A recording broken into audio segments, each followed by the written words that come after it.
Minor political माने नहीं political science जो मैंने नहीं तो फास्ट सेमिस्टर रे देखो এইটা आपनकर माने मिड टर्म एग्जाम रो क्वेश्चन पेपर बुझिपारे आइतरु माने क्वेश्चन ग्यारंटी गोटे दुईटा पाई परिबे हला 2024 रो क्वेश्चन एटा प्लस आप माने एई वर्ष जो माने मिड टर्म एग्जाम देछथि ताइरो टिके देखि देबे शॉर्ट क्वेश्चन ग्यारंटी ताइरो गोटे दुईटा आसे तेणु करी देखो क्वेश्चन आसुची को भले माने देखिबा हमें आप मैंने देखिए तार आंसर मध्य हमको टिक कर देछ मैंने जानीपर बुझिपारे जो पॉलिटिकल माइनर नहीं तो काली जो मन अच्छी देखीदेवे तो प्रथम क्वेश्चन देखा आम है प्रथम question who was the appointed as the chairman of the drafting committee of the constitution assembly तो एडा के बी आर आंबेडकर है बी आर आंबेडकर जो अपॉइंटमेंट करते कॉन्स्टिट्यूशन असेंबली को नेक्स्ट देखो 1.2 when did the constitution assembly meet for the first time केबे होइतिला 9 डिसेंबर 1946 रे हला एटा होइतिला 9 डिसेंबर 1946 रे आपन होइबो टिक करतो परवर्ती देखिबा परवर्ती रोचे आपनकर 1.3 who said preamble is the identity card of the constitution किए कही ये आपनकर बोधे लगुच मत एन ए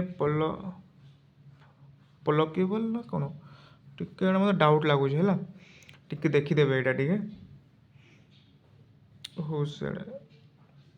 वन टा बोधे मत लगुच टिके देखीदेवे नेक्स्ट देखो बहुत इंपोर्टाट क्वेश्चन यहाँ मनकर what was the duration in the making of the Indian constitution माने केते वर्ष लगी इंडियन कॉन्स्टिट्यूशन तैयारी करने तो यहाँ आपंकर 2 year 11 month 18 days है 2 वर्ष 11 मास 18 दिन लगी क्वेश्चन बहुत इंपोर्टाट आसो आमकर नेक्स्ट परवर्ती the constitution of India was the completed by which of the following date तो कौ डेट रे आमकर 26 जनवरी 1950 है the constitution of Indian was complete केबे कंप्लीट होइतिला 26 जनवरी 1950 रे आपनकर कंप्लीट होइतिला कॉन्स्टिट्यूशन है आ देखंतु मु आपनकर पॉलिटिकल साइंस रा आ मध्य माने सिलेक्शन क्वेश्चन 1 मार्क रो मु आपनको नै के आसीबी बुझि पारले आज ही माने आपनको पई नै के आसीबी बहुत इंपोर्टेंट रहिबा आपनकर तेणुक समस्त वीडियो गोटे लाइक करूँ तो चैनल को नसला चैनल को मध्य सब्सक्राइब कर जातु आम पॉलिटिकल साइंस प्रत्येकटी माने आपनकर अच्छी VSC ASC प्रत्येक सिलेक्शन देवी है तो आज ही आपन पॉलिटिकल रो माने जोड़ा कि 1 मार्क रो डिस्कशन करी है तो ये थी आपनकर कौन केबे कंप्लीट होला 26 जनवरी 1950 रे एटा बहुत इंपोर्टेंट मन रखिबे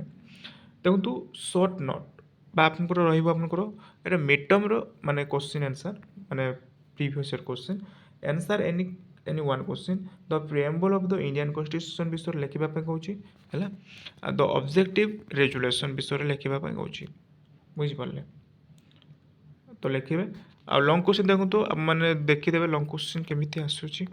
माने आसीबो मध्य डिस्कशन द साइलेंट फ्यूचर आपनकर ग्यारंटी क्वेश्चन आसे सेमिस्टर रे मध्य आसे हैला discussion the silent future of the constitution of India ए क्वेश्चन आसीबारे एक्सप्लेन द फंडामेंटल राइट्स माने बुझाउंतु हैला केतोटी 6टी अछि आपनकर मौलिक अधिकार तार प्रत्येकटी माने आपनकर टिकी निकी के बुझेबा को पड़िबो हैला तो देखंतु यहा थिला आपनकर माने मिड टर्म एग्जाम रो कोन पॉलिटिकल माइनर जो माने नै छंती पॉलिटिकल माइनर तो तांकर क्वेश्चन देखंतु प्लस आप माने एबे जो माने दैछंती माइनर पॉलिटिकल तायर टिके देखि देबे गोटे दुईटे क्वेश्चन तो ग्यारंटी आप माने शॉर्ट क्वेश्चन पाई परिबे हैला आ लॉन्ग क्वेश्चन तो समस्ते जानिथिबे माने कॉलेज रे मध्ये पढ़ाई छी तो देखि देखि एग्जाम पाई रेडी हिजिबे बुझि पारले तो एति थिला मो पाई माने बिटम रो किछि क्वेश्चन मो पाक थिला आशा करछि हमको किछि मात्रा रे वीडियो भल लागथि आ हां टेलीग्राम रे समस्त जॉइन हिजिबे टेलीग्राम रे जॉइन नांती जॉइन हिजिबे टेलीग्राम रे आप माने ए भलिया PDF पाई परिबे बुझि पारले तो एटी मु वीडियो को रखुछि धन्यवाद।